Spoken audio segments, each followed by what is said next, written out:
So we look after the GP practices of Newcastle, run services at scale, for example, the vaccine programme, etc. And I'll let Tracy introduce herself as well. Yeah, so my name's Tracy Stutlick. I'm a non-clinical partner and the business manager of Thornfield Medical Group.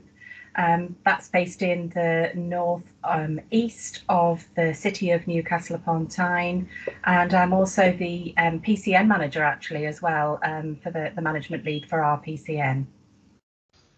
Great. So a few things that we'll run through today. So obviously it's an introduction to primary care finance. So it's going to be a bit of a double act between me and Tracy because I don't work directly into primary care. So we've got the core contract, which Tracy will go through. We've got quality and outcomes framework, which you probably know as QOF, enhanced services, premises funding, some other payments and support that's available in primary care, and then I will go through primary care networks and a little bit about the additional roles and reimbursement scheme that's available at primary care networks. So I shall hand back over to Tracy for the core contract bit. Hi, right, so there's three set parts to the GP core contract. That's general medical services, personal medical services, and alternative provider of medical services, APMS. And I'm just going to focus here on the general medical services aspect of the contract. So in 2004, we moved to this Car Hill weighted capitation list-based service for general practice. And the Car Hill formula was mainly introduced to ensure that the funding reflected the needs and costs of a patient. So that's particularly important for my practice because I work in a highly deprived area of Newcastle upon Tyne. So that works out, sort of quite fairly for us. But other practices in the city of Newcastle, which are from an affluent area and might have an older population, maybe don't benefit as greatly from that. So practices get paid £96.78p per patient for all of the services, sort of that we provide under the Car Hill weighted capitation, as paid monthly to us. And we receive that on our general medical services statement every month. Within that, there's an opportunity to have a quarterly list size adjustment. For an example, within my practice, we have a high number of students that are registered within the practice. So as you come up to the summertime, you see a lot of students moving off our list, so our list size dips. But then, sort of then come the September, October, it will start to lift up again. So that's quite important for us that it actually reflects the true list size at sort of that period of time. Within the GP core contract, general practice was entitled to opt out of the out of hours service. So that's where we don't provide services for patients between 6:30 p.m. and 8 a.m. in the morning. That's actually centrally taken care of by a local organisation, and throughout the country there'll be other organisations that provide that service. So we are deducted 4.7% of our sort of core contract money there to provide for out of hours. We receive some great help from the NHS to pay for GP superannuation costs, and that can vary, as many of you might know, but I mean that can vary sort of from like 9% right up, depending on how much sort of time GPs or clinical sessions they're working in the practice. So it's great from a GP perspective, but it's a bit of a downside for those practices that are now employing paramedics, advanced nurse practitioners, to shore up the gap that the funding crisis and the recruitment crisis has left for GPs. So you can have it for GPs, salaried and partners, the refund of the superannuation, but you don't get that for your other members of the team, other than an example of a cost within the GP contract, but it doesn't really reflect what we pay out. Another contract, as I say, is a personal medical services, PMS, an alternative provider of medical services, APMS as well. My glamorous assistant might flick me on. So moving on to the quality and outcomes framework, that's what we gaily know as QOF within general practice, and that's had some great benefits for GP practices. Some of the targets are tough to reach, and they do regularly change, and that might be to reflect NICE guidance changes, but it's a points-based quality incentive scheme for the GP practices, and there's 635 points available to practices 21-22. Previously there was 567 in 2021, as you can see. GP practices were protected. Last year their income was protected greatly because of COVID, so we were very lucky in that respect. A QOF points valued at 201.16, as you can see there for 21-22, and it's really important for practices to find and code their patients that have specific diseases. So I think QOF was also there to help disease registers, which also has a knock-on effect for cancer registries and sort of other research areas, to know actually what the health population needs are throughout the country, throughout England actually, I'm just talking about here. So an average practice list size is basically around 9085. I've got 20,000 patients in my practice, so I'm not really average. But some practices within, sort of my patch of Newcastle might only have about 2,000 patients within their practice. It can be helpful to be bigger because, sort of obviously then that can draw in more money. There are an example of some of the domains of the QOF below. So we've got flu vaccination and cervical screening, all really, sort of good targets to drive up, sort of patients engaging to have their vaccines. It makes practices work harder. It really does. It works for us most definitely. We also have to maintain our QOF registers, and that reflects back to where we have to go for case finding, and that's really important. So a letter might come in from a hospital, for example, and when they've been in hospital they may have been diagnosed with diabetes. So that's really important for us to pick up and to put onto our register, to code our patients, and that then triggers all of the QOF targets that we need to achieve. So it's a really important point there. We also have prescribing indicators that are within our quality and outcome framework. Early cancer diagnosis, that's a fairly new one, and that's a really important one for planning for the future. We also have the care of learning disability patients on, and that's a really important national must-do that we're trying to drive up the quality and the connection with the learning disability patients. Other examples are COPD, asthma, heart failure, mental health.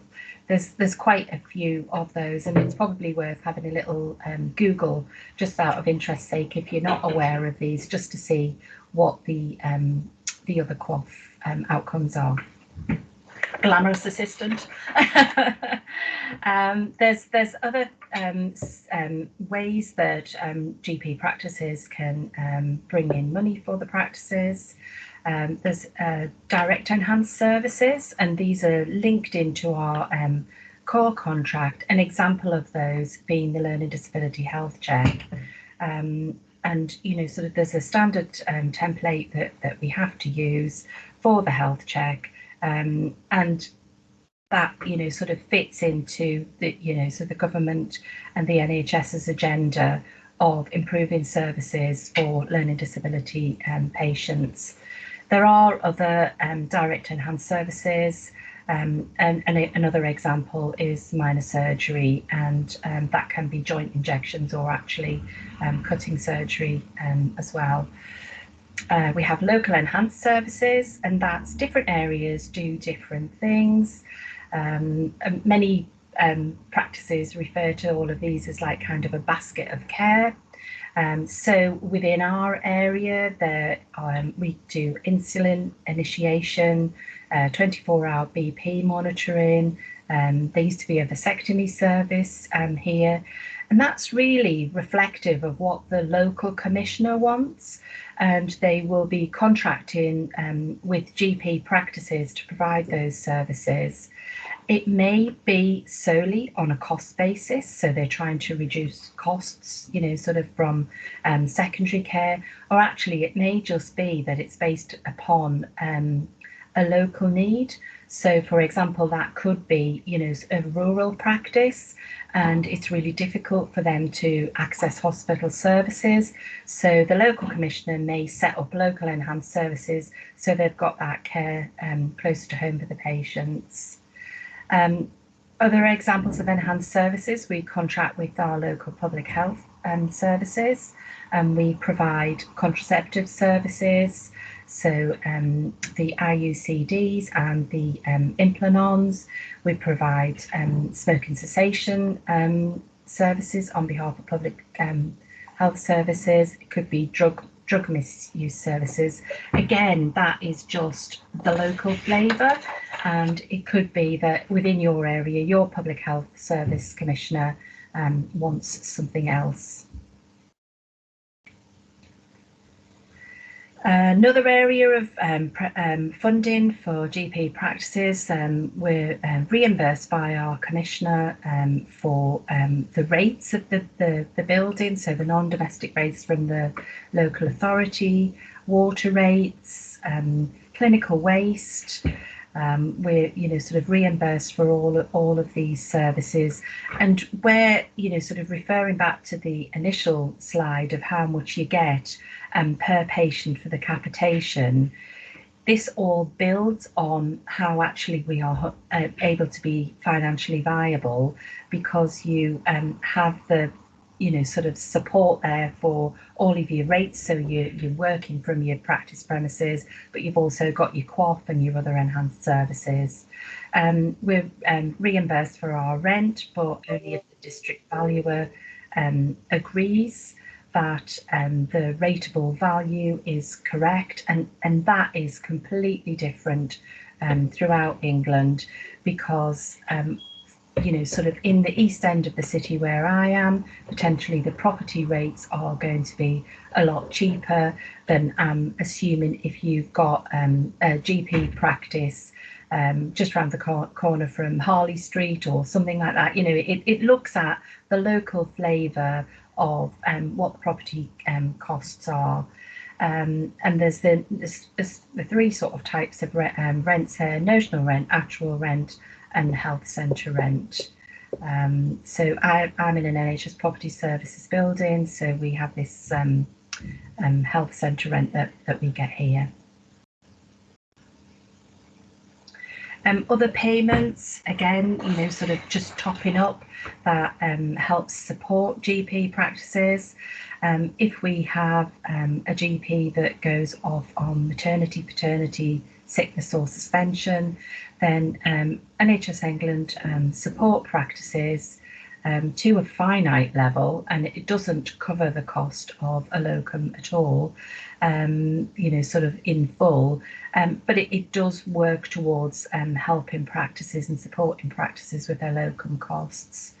We're able to get help and support with ordering syringes and needles and other incidental things from the Primary Care Support Agency. So that's very helpful for practices, because as you can imagine, sort of the costs can mount up for some of those things. We're supported for GP information technology. So there's, clinical system suppliers and CCGs and NHS England through NHS Digital support us to be able to have systems that are fit for purpose. We're able to claim back money for prescribing fees and drug costs. So, for example, if we give a flu injection here within the practice, we can reclaim the cost of the vaccine from the Prescription Pricing Authority, and there's a drug cost that's added onto that for us. So it just kind of makes it viable. It encourages practices to offer these services locally. We're reimbursed for our CQC fees, which is a big help as well. And we do other things like weight management services and immunisation, vaccination programmes. We support trainee GPs in the training practices, and there's sort of a fee there for the GP trainers. So it's really sort of you look, as I say at the beginning, you think, how on earth can a practice survive on that? Don't get me wrong, I wouldn't say no to any extra money, but we work hard at all of the other areas to ensure that we're providing additional services so we can actually make the GP practices a financially viable organisation. And I think that's me. I think that might be just handing over to Annie to talk about her part. Yeah. So I suppose building upwards from Tracy's. So Tracy's obviously talked about GP practices individually. Back in July 2019, primary care networks were introduced. NHS England introduced them. So a primary care network is a group of GP practices which cover a specific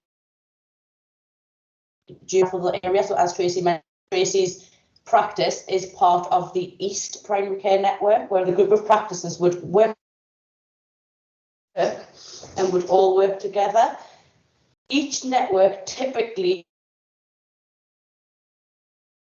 30,000. So 30,000 is the minimum, but 50,000 isn't the maximum. They can go up and above 100,000 patients. For every practices receive a participation payment. So for every practice that is a member of a primary care network, that practice will directly receive £1.76 per patient. So that then tops up Tracy's core contract value, all of the other bits, and that's extra income to the practice. It is worth noting that a practice doesn't have to be part of a primary care network. They can opt out and not be part, but they wouldn't receive all of the benefits of the primary care network that will go through. They wouldn't receive that £1.76 per patient. And again, like I say, all of these services will go through. They wouldn't be a part of that. In Newcastle, all of our GP practices are part of a primary care network, which is great. So when the primary care networks were put together, NHS England has a stream of recurrent funding to support primary care networks.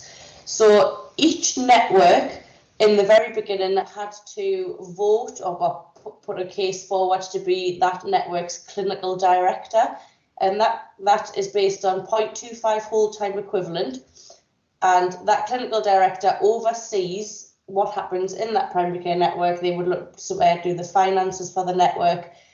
And during COVID, through the vaccination programme, that support payment from NHS England was uplifted to one whole-time equivalent, and that was to support, because mostly, especially in Newcastle, the response came from primary care networks. Our networks worked together to deliver this. So obviously the extra work, there was additional funding. This funding is recurrent for the clinical director. So even if the clinical director changes, that funding will still be available for the next person. There is also a pot called Core Primary Care Network funding. This funding is £1.50 per registered patient. So the Core Primary Network payment, this doesn't have any caveats on it. So this funding can be spent on anything that a primary care network wishes to spend it on. As an example, most of our networks in the city spend it on things like the ARRS staff. So these are additional staff that's covered by the primary care network funding, but a lot of these staff are employed through voluntary sector organisations, big hospital trusts, and these come with management fees for the partners who are employing them, charge a management fee. So a lot of this funding comes from the core primary network funding, which is the £1.50 per head. As a GP federation, I know I mentioned at the beginning, so that I work for the GP Federation, so we provide primary care services at scale for the city. So we provide a PCN finance service, which is me, and this would cut, so that again it's at scale. So there's me doing it 7 times instead of 7 networks employing 7 accountants and doing it 7 times. And this is another example of something that would come out of your core payment. There is anything else can come out of it. Like I say, there is no restrictions on this funding, so anything can come out of it. The next part is extended hours scheme. So this is £1.44 per registered patient, and this is where each practice has to provide an extra 30 minutes of appointments per 1,000 patients. So they would, so it might be that they're open from 7 o'clock till 8 o'clock on the morning, or they might stay open from 6 till 7 on the night, and just provide those extra hours, and they would get paid £1.44 per registered patient for doing that service. There is also, which is quite new, it's been introduced, it was about 18 months ago, it was introduced, the Investment and Impact Fund, which is IIF. This is very similar to QOF in that it's a points-based system with various indicators. Unfortunately, again, because of COVID, this has been delayed a little bit. So for 2021 last year, NHS England stopped all of the targets for IIF. They did rebadge this funding as COVID support payments and paid this out to practices. Similarly, again, this year, they have done the same, so an element of it has been rebadged as support payments for COVID, which will be paid out to networks. There is another element of it which has been rebadged, and practices and PCNs will receive this for being signed up to the vaccination desk. And the last little bit that remains has stuck with targets, but they're very basic targets. So this is the flu vaccinations and the childhood IMS vaccinations, which most practices do routinely anyway, and they'll have their flu clinics. So that part will come in. The impact investment for now has actually exceeded the £1.50, the core payment, was the biggest pot of money for a network. The IIF is now, by quite a while, the largest pot of money that a network has. So this can reach, dependent on size. So for example, around a 50,000 network, your IIF's probably worth about 250,000 upwards a year. So that is quite a lot of money to be coming into a network. There is then the care home premium. This again was introduced, I think it was last year. So there is the care home premium, and then there's the DES Plus top up. So the way this works in Newcastle is it's £23.17 per bed per month. So it works out at £278 per bed per year. So how it's worked in Newcastle is each care home has been aligned a GP practice. That GP practice is then paid that £278 per year per bed for looking after those patients within that care home. So that might involve a GP going doing GP rounds, a nurse going out and doing rounds, there might be healthcare assistants, but that funding is to support the practices linked to the care home to go and support the patients in that care home. And the last one is the biggest one. This is what I mentioned earlier. So this is workforce reimbursement. So there's all of these different pots to do great things with, but you need the staff to do these things with. So there is an additional roles and reimbursement scheme. So for this financial year, that is £12.31 per weighted patient per year. So that's quite a lot of money that can be coming into a network. For next year, the payment actually goes up to, I think it's around £17.50 per patient. And then in the final year of the DES, because it is a 5-year DES up to 23-24, that is up to about £25 per patient. So these big networks of, say, 50,000 on average, you would be looking at receiving about £2 million for that year to spend on staff. Slight caveat to that, which we'll go through on the next slide, is these additional roles, it can't just be anybody. There is set out individual staff, which I should pull up, that this funding can be used on. So I'll not go through all of them, but for example, a network could employ a clinical pharmacist. These are the Agenda for Change bands, which are advised by NHS England, so it is between 7 and 8A, and there is a maximum reimbursable amount for each role. So, for example, you might employ a clinical pharmacist to work in the network. Who, if you've got a network of 5 practices, they would work maybe 1 day a week into each practice, and they would do work at scale on behalf of all 5. If this figure here, this 56,829, is the basic salary plus the on costs, so the employer's pension, the employer's NI. If for any of these roles the total cost does exceed this, then the network is still responsible to pay the difference, and you would have to look at where that's funded from. Mostly ours would be funded from somewhere like the £1.50 per head, and you would top that salary up to ensure that that person would stay employed. And that is it. Just to mention that there is various other pots that come into PCNs, but most of them are non-recurrent funding. So I've just gone through the recurrent funding. A lot of the non-recurrent funding would be from the Commissioner from the CCG. So, for examples, in the City of Newcastle, the PCNs have received frailty funding. So this was a set amount of funding given to the networks to do a project, to employ somebody to do anything to support the frail population of the practices.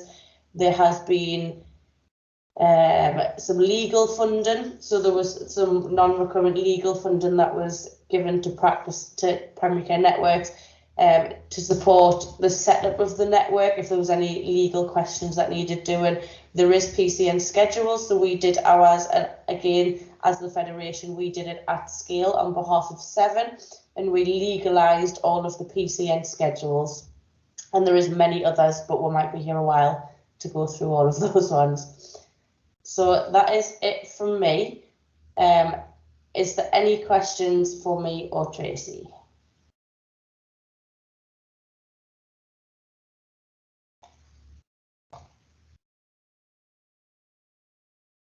No? Well, wasn't that nice to present, and I hope you enjoyed it. Thanks, everybody. Thank you.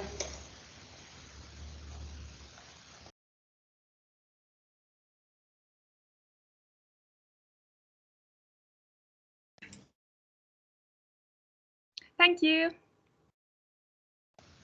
Thank you. See you later. Bye.